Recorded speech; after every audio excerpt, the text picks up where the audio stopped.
Y para profundizar en este debate sobre el reajuste del salario mínimo, nos acompaña Roberto Grandón, dirigente de la CUT, la Central Unitaria de Trabajadores, quien además participó ayer en la sesión de la Cámara de Trabajo de la Cámara de Diputados, donde se discutió esta propuesta. Le damos la bienvenida. Buenas tardes, bienvenido a Roberto. ¿Cómo está, Roberto? Buenas tardes.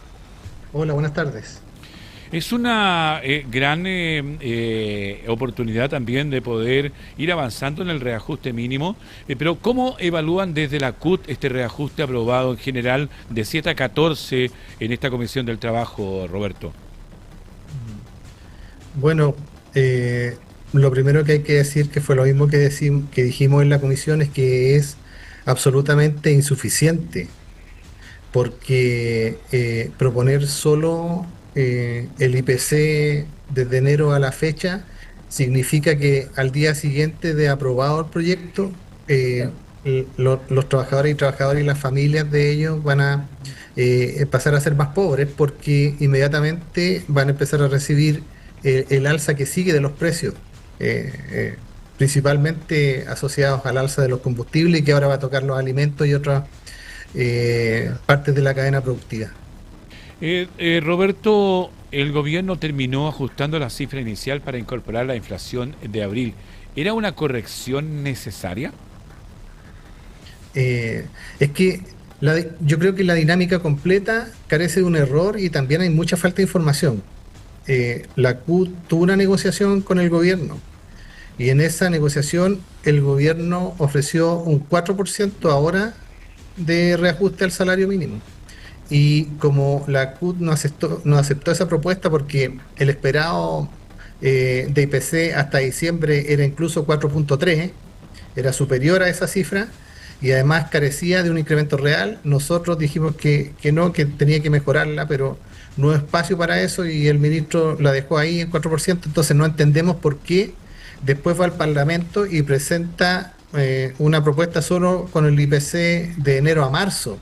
Y claro, ahora se mejora incorporando la de abril, pero de todas maneras está demasiado corta, porque no sabemos ni siquiera cómo vienen los IPC de los meses siguientes. Y darle el IPC a los trabajadores hasta el día de hoy significa que van a tener que esperar hasta enero del próximo año, con las alzas que todavía están por venir en los alimentos, en la canasta básica y en los servicios. Entonces, muy complejo el escenario. Y yo creo y por eso tengo que decir además que hubo un error en la votación. Hubo un parlamentario, Luis Cuello, que iba a votar en contra y votó a favor, y no dejaron cambiar su voto. Entonces, es muy compleja la aprobación de este proyecto, y creo que está demasiado corto. Necesitan los trabajadores un incremento real ahora más que el IPC, para poder mantener su poder adquisitivo. Estamos conversando con Roberto Grandón, dirigente de la Central Unitaria de Trabajadores, CUT. Roberto, pero también acá se señala por parte del gobierno que en enero vendría un nuevo monto que seguramente se acoplaría un poco más a lo que ustedes están pidiendo. Eh, Tampoco va a ser así, porque lo que se está proponiendo es que se va a incorporar el IPC que haya entre mayo y diciembre. Entonces siempre el sueldo mínimo va a estar corriendo detrás del IPC. Y entonces van a recuperar un poco de poder adquisitivo los trabajadores de lo que ya perdieron los meses pasados. Pero eso, primero, no es una política salarial. Un país no puede basarse su política salarial en solamente correr detrás del IPC, porque son los trabajadores y sus familias las que siempre van a perder en ese sentido. Y por eso que la CUT plantea un incremento mayor, que por lo menos no se acercara ni siquiera a llegar, sino que nos acercara a la línea de la pobreza para una familia de 4 personas, que está en 656.000 pesos.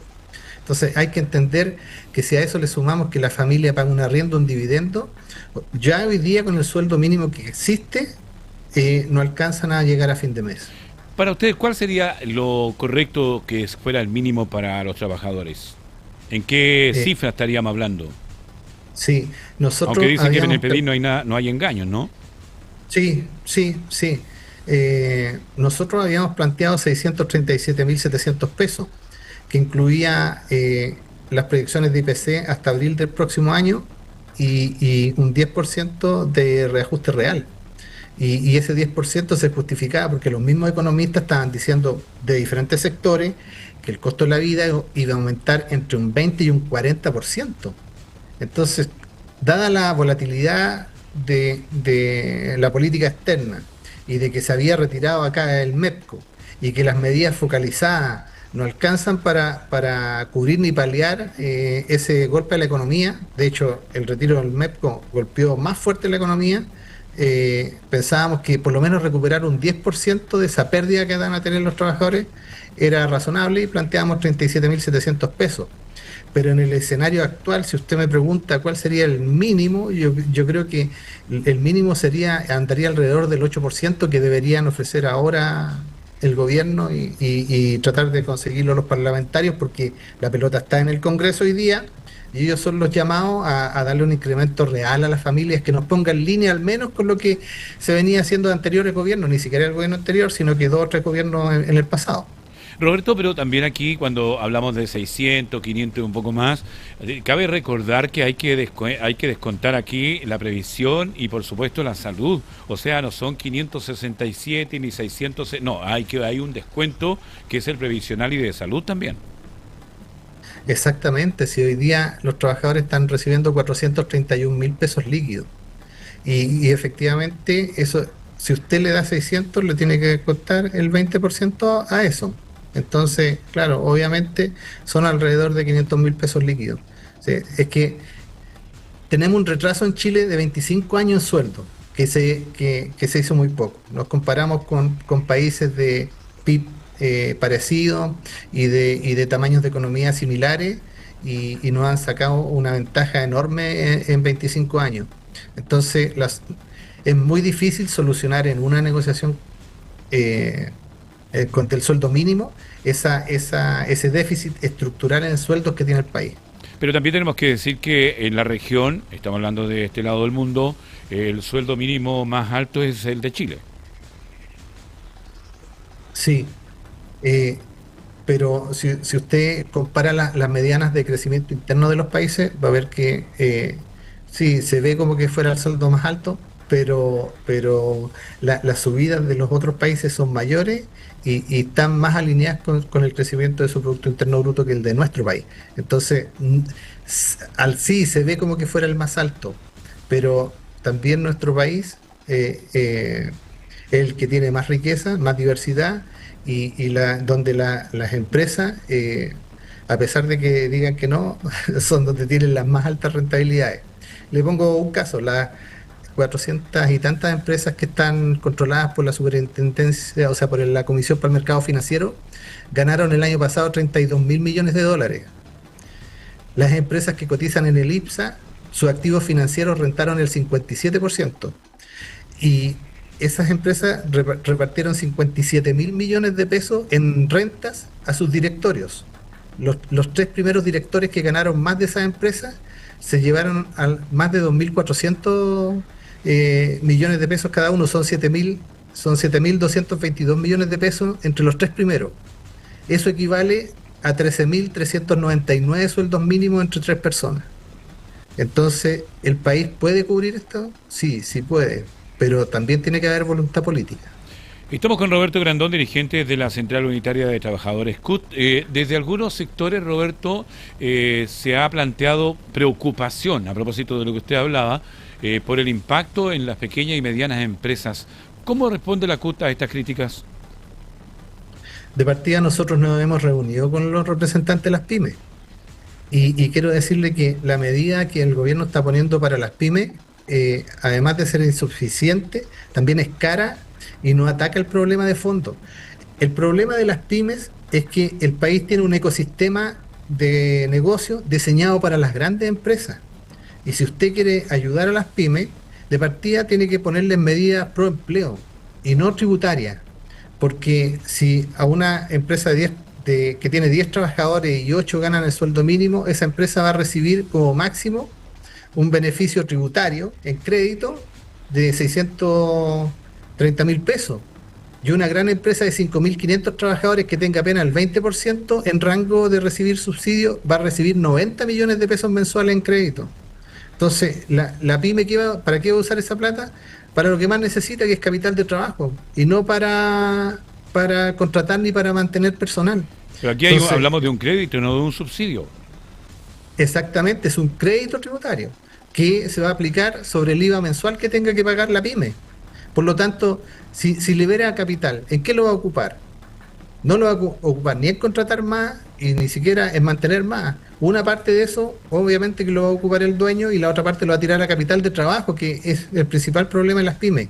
Por lo tanto, nosotros pensamos que si se quiere ayudar realmente a las pymes, lo primero que tiene que hacer es darle un subsidio directo, pero a las imposiciones de los trabajadores que trabajan en esas empresas.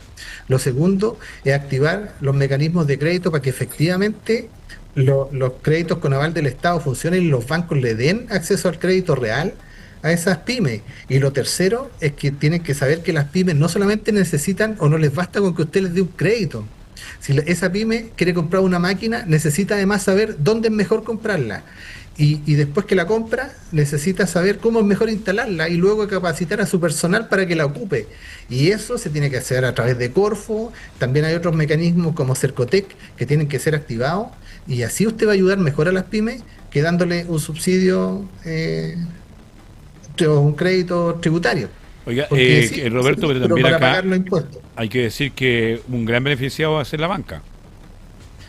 Exactamente. Banca que el año pasado ganó 6.000 millones de dólares, un 2,56% más que el año anterior, y que además, mejorando su productividad y mejorando sus utilidades, lo que está haciendo es disminuir personal, perdiendo puestos de trabajo y no sumando.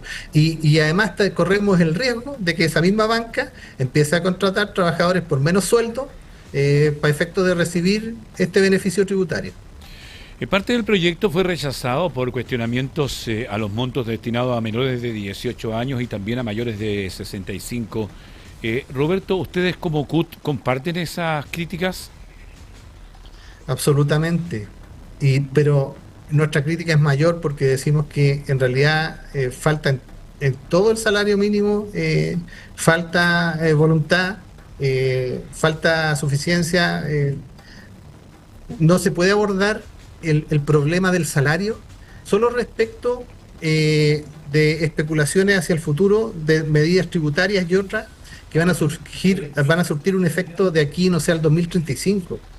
Si las necesidades de la familia y los trabajadores las tienen hoy día, ya con este sueldo mínimo. Entonces, claro que hay una crítica y fuerte porque sabemos que se puede avanzar más.